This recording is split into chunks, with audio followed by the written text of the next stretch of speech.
नमस्कार, मी प्रणाली भोसले. माझे कोकणमध्ये आपल्या सर्वांचं मनपूर्वक स्वागत करते. पाहणार आहोत महत्त्वाच्या घडामोडींचा वेगवान आढावा. शाळांमध्ये प्रार्थना प्रतिज्ञा नियमित होत असतात. मुलांमध्ये चांगले संस्कार निर्माण व्हावे, देशभक्ती निर्माण व्हावी, भारतीय संस्कृतीची त्यांना माहिती व्हावी यासाठी नियमित राष्ट्रगीत प्रार्थना प्रतिज्ञा होत असते. आता राज्य सरकारकडून आणखी एका गीताचा समावेश त्यात करण्यात आलाय. जय जय महाराष्ट्र माझा हे राज्यगीत आता शाळांमध्ये नियमित म्हटलं जाणार आहे. त्या संदर्भात शासनाकडून आदेश काढण्यात आलेत. यामुळे बालपणीच विद्यार्थ्यांना महाराष्ट्राची गौरवगाथा या गीताच्या माध्यमातून कळणार आहे. 15 मार्च 2024च्या न्यायालयीन आदेशानंतर दस्तऐवज सीलबंद लिफाफ्यात एका पेनड्राईव्हमधून डिजिटल रेकॉर्डसोबत अहवालाच्या प्रती देण्यात आल्या होत्या. निवडणूक आयोगाने आज निवडणूक बॉन्ड संबंधित डेटा आपल्या वेबसाईटवर प्रसिद्ध केलाय. निवडणूक आयोगाने रविवारी निवडणूक बॉन्डचा नवा डेटा सार्वजनिक केलाय. हा डेटा आयोगाने सीलबंद लिफाफ्यामध्ये सर्वोच्च न्यायालयामध्ये सादर केला होता. न्यायालयाने आयोगाला हा डेटा सार्वजनिक करण्यास सांगितलं असं म्हटलं जातंय. 12 एप्रिल 2019 पूर्वी संबंधित माहिती त्यात आहे. आयोगाने गेल्या आठवड्यात त्या तारखेनंतर निवडणूक बॉन्ड संबंधित माहिती सार्वजनिक केली होती. निवडणूक प्रचारासाठी कोणत्याही व्यक्तिगत जागा, इमारत, आवार, भिंत इत्यादींचा संबंधित जागा मालकाच्या परवानगीशिवाय किंवा संबंधित परवाना देणाऱ्या प्राधिकरणाच्या परवानगीशिवाय वापर करण्यास निवडणूक प्रक्रिया पूर्ण होईपर्यंत म्हणजेच 6 जून पर्यंत निर्बंध घालीत असल्याचे आदेश जिल्हा दंडाधिकारी एम देवेंद्र सिंग यांनी दिले आहेत. निवडणुकीच्या प्रचार मोहिमेच्या कालावधीत सर्व राजकीय पक्षांचे उमेदवार तसेच निवडणूक लढवणारे उमेदवार आणि त्यांचे कार्यकर्ते, हितचिंतक हे वाहनांवर ध्वनिक्षेपक बसवून मोठमोठ्या आवाजातून प्रचार केल्यास ध्वनी प्रदूषण होणे, सर्वसामान्य लोकांच्या जीवनातील शांततेस आणि स्वास्थ्यास बाधा पोहोचण्याची तसेच उशिरा रात्रीपर्यंत ध्वनिक्षेपण यंत्रणा चालू ठेवण्याची शक्यता असल्यानं रत्नागिरी जिल्हाधिकारी एम देवेंद्र सिंग यांनी मुंबई पोलीस अधिनियम 1951 चे कलम 3N मधील प्राप्त अधिकारानुसार निवडणुकीच्या प्रचारासाठी ध्वनिक्षेपक वापरावर निर्बंध घातल्याचे आदेश जारी केले आहेत. भारत निवडणूक आयोगाने लोकसभा सार्वत्रिक निवडणूक 2024 साठी 16 मार्च रोजी कार्यक्रम घोषित केलाय. निवडणूक कार्यक्रम घोषित केल्याच्या दिनांकापासून आदर्श आचारसंहिता अंमलात आणण्यात आली आहे. काही व्यक्ती, संस्था यांच्याकडून मोठ्या प्रमाणात अनधिकृत होर्डिंग्स, बॅनर्स, पोस्टर्स आणि भिंतीवर जाहिराती लावून शहराचं विद्रुपीकरण करण्यात आलंय. तसेच निवडणूक कालावधी राजकीय पक्ष अथवा पक्षाशी संबंधित व्यक्ती, संस्था यांच्याकडून होर्डिंग्स, बॅनर्स, पोस्टर्स आणि भिंतीवर जाहिराती लावून शहराचं विद्रुपीकरण केलं जाऊ नये यासाठी निर्बंध जारी करण्यात आले.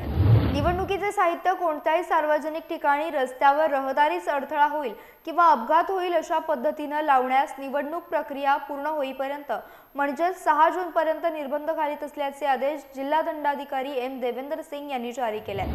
भारत निवडणूक आयोगाने लोकसभा सार्वत्रिक निवडणूक 2024 साठी 16 मार्च रोजी कार्यक्रम घोषित केल्यानंतर आदर्श आचारसंहिता अंमलात आणण्यात आली. त्यामुळे जिल्ह्यातील लोकसभा निवडणुकीची संपूर्ण प्रक्रिया शांततेत, निर्भय आणि न्याय वातावरणात पार पाडण्याच्या दृष्टिकोनातून राजकीय पक्षांनी, निवडणूक लढवणाऱ्या उमेदवारांनी किंवा प्रतिनिधींनी तसेच त्यांच्या हितचिंतकांनी, मुद्रणालयाचे मालक किंवा इतर सर्व माध्यमांद्वारे छपाई करणाऱ्या मालकाने तसेच प्रकाशकाने नमुना मतपत्रिका छापताना खालील बाबींवर निवडणूक प्रक्रिया पूर्ण होईपर्यंत निर्बंध घालण्यात आल्याचे आदेश जिल्हा दंडाधिकारी एम देवेंद्र सिंग यांनी दिले. भारत निवडणूक आयोगाने लोकसभा सार्वत्रिक निवडणूक 2024 साठी 16 मार्च रोजी कार्यक्रम घोषित केल्यानंतर आदर्श आचारसंहिता अंमलात आणण्यात आली आहे. या निवडणुकीच्या प्रचार मोहिमेच्या कालावधीत सर्व राजकीय पक्षांचे उमेदवार तसेच निवडणूक लढवणारे उमेदवार किंवा त्यांचे कार्यकर्ते, हितचिंतक हे निवडणूक प्रचारासाठी वापरण्यात येणाऱ्या वाहनांवर पक्ष प्रचाराचे फलक लावणे, झेंडे लावणे इत्यादी बाबींसाठी बंधन घालणे आवश्यक असल्यानं जिल्हा दंडाधिकारी एम देवेंद्र सिंग यांनी फौजदारी प्रक्रिया संहिता 1973 चे कलम 144 नुसार निवडणूक प्रक्रिया पूर्ण होईपर्यंत निर्बंध घातले आहेत.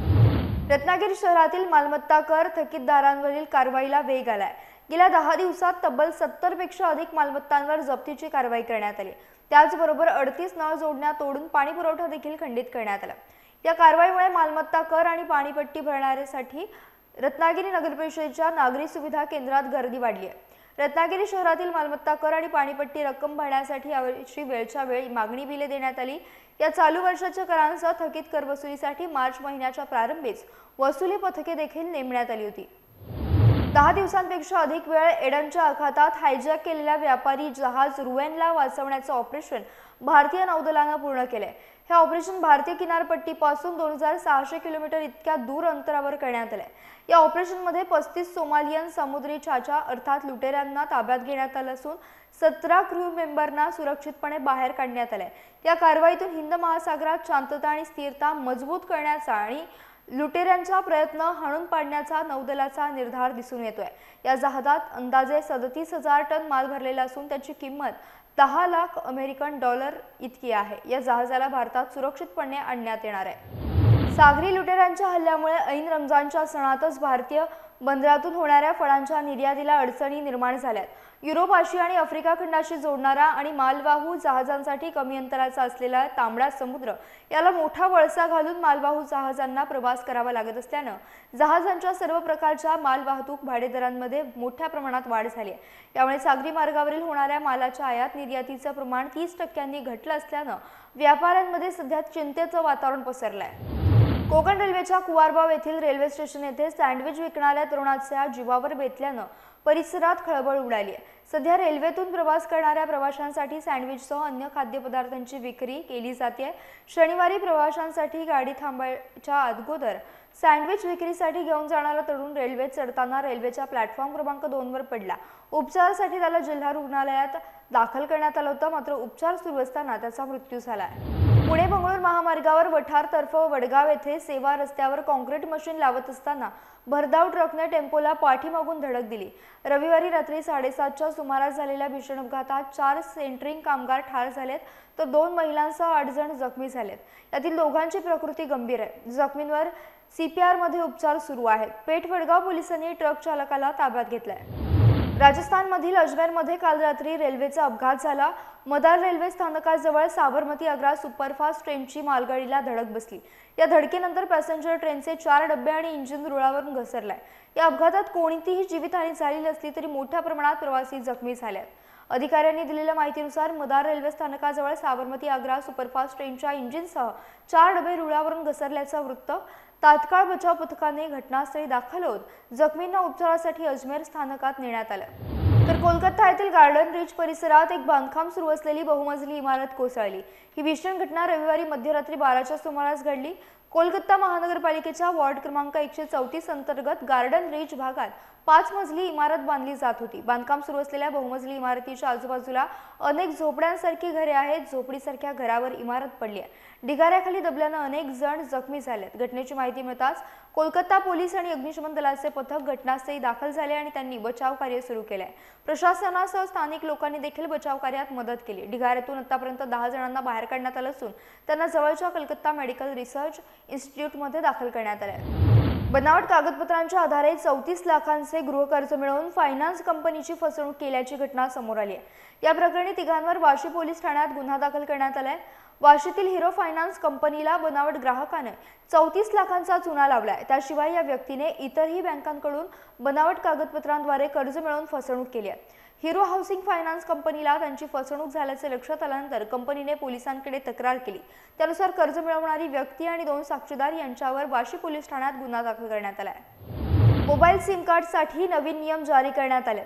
टेलिकॉम रेग्युलेटरी अथॉरिटी ऑफ इंडियाकडून 15 मार्च 2024 रोजी नवीन नियम जारी करण्यात आले. हे नियम 1 जुलै 2024 पासून देशभरात लागू करण्यात येणार आहेत.